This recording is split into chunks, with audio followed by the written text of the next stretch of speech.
জান্নাতীবাসীদের জন্য আল্লাহ তাআলার দর্শন। সে এক মধুর গল্প। জান্নাতীরা অবস্থান করবে নিজ নিজ আবাসস্থলে, চিরশান্তির ঠিকানা পেয়ে আমোদ প্রমোদে নেচে উঠবে। প্রিয় মানুষ জান্নাতি হুর গিলমান নিয়ে মেতে উঠবে আনন্দে।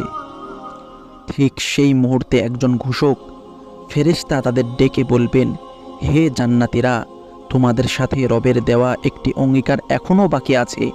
তারা অবাক হয়ে জিজ্ঞাসা করবেন, এখনও আর কি বাকি আছে?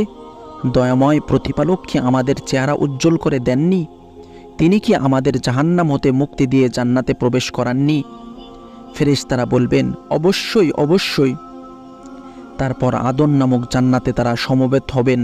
সেখানে দয়াময়ের চেহারা ও জান্নাতীদের মধ্যে তার মহিমার চাদর ছাড়া আর কোনো আড়ালই থাকবে না।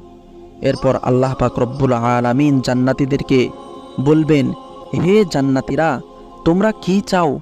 আমি তোমাদের অতিরিক্ত আরো নিয়ামত দেই।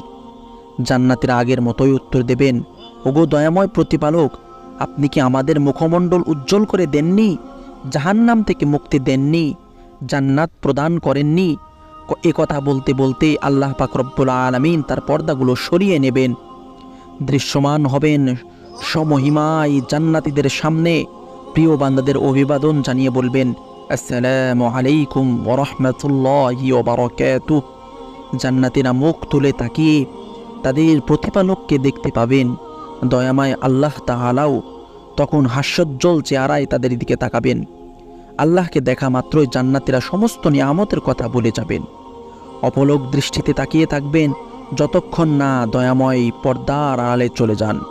সে মজলিসে সবার সাথে তিনি কথা বলবেন, এমনকি কারো নাম ধরে ডাকবেন। বলবেন, হে অমুকের পুত্র অমুক, দুনিয়ায় তুমি কি এই অপরাধ করেছিলে না? মনে পড়ে কি?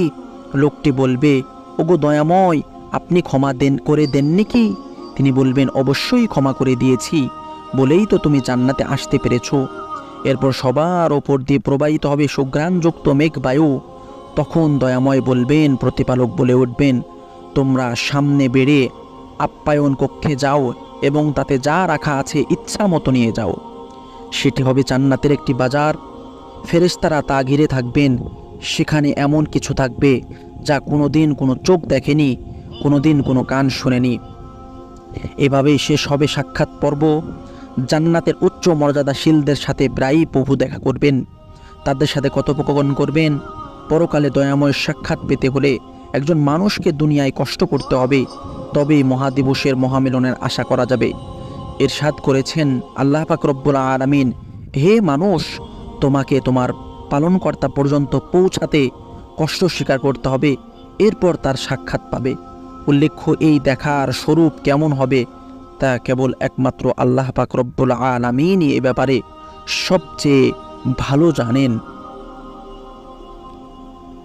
সৃষ্টির কোনো আকৃতি হবে না, কারণ কোরআনের বাণী লাইসা কামিথলিহি শাই, তথা তার সাথে কোনো বস্তুর উপমা চলে না। আমাদের সবার ভাগ্যে প্রভুর দিদার নসিব হোক। আমিন ইয়া রাব্বাল আলামিন।